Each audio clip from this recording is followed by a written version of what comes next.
All right, so now we're in the mode switching demonstration. So this is our mode switching setup. So we have our MATLAB interface right here, where we have two sources. One is labeled cruise and one is labeled harbor. The cruise one is for, imagine you're out in the open ocean.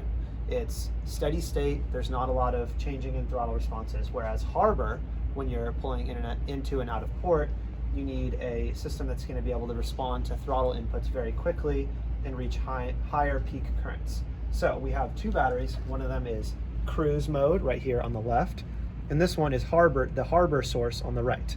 We have these two LEDs set up to demonstrate which one is currently on.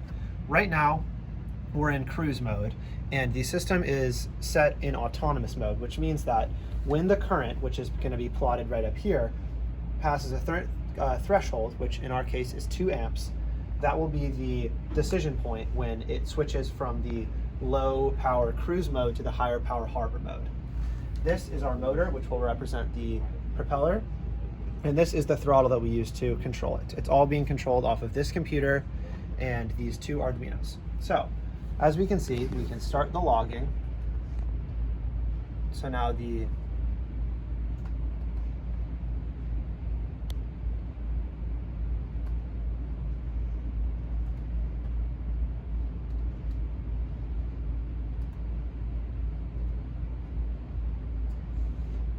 all right, so now the logging is going, and when we turn up the throttle, you should be able to see the current coming up. So remember, our decision point is at 2 amps. Right now we're in cruise mode, the current is coming out, and once we hit our 2 amp threshold, which we're about to, we should be able to see the light switch. So when the current passes the threshold,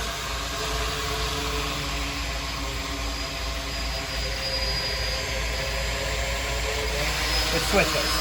So now we're in harbor mode, and we're at a higher operating power. And when we decrease and go back below 2 amps, it goes back to cruise mode.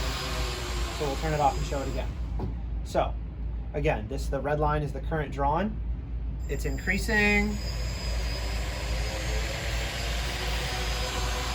Once it gets to 2 amps, it'll switch and the lights will switch too. And then when it drops back below 2 amps, it'll switch again.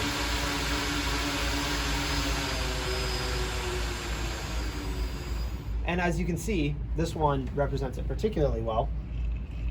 Once it reaches the 2 amp threshold, which is right here, there's a dip right here. So this dip is called the transition time, or the switching delay. So what that's saying is it takes a certain amount of time for two things to happen. One, the MATLAB program has to be able to, is constantly reading the current values. And once it reads that the current value has passed, that takes a certain amount of delay for the current sensor to talk to the MATLAB software and the MATLAB software to make its decision. Then once it's made its decision, there's a second delay, which is the delay in the switching module right here.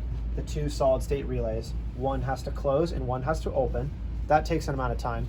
And then the harbor mode source, which has been dormant up until the switch, has to spool up, and that response time takes time. So this right here demonstrates the two delays in the switch, the detection delay and the actual switching delay to go from cruise mode to harbor mode. And that is the demonstration of our mode-based switching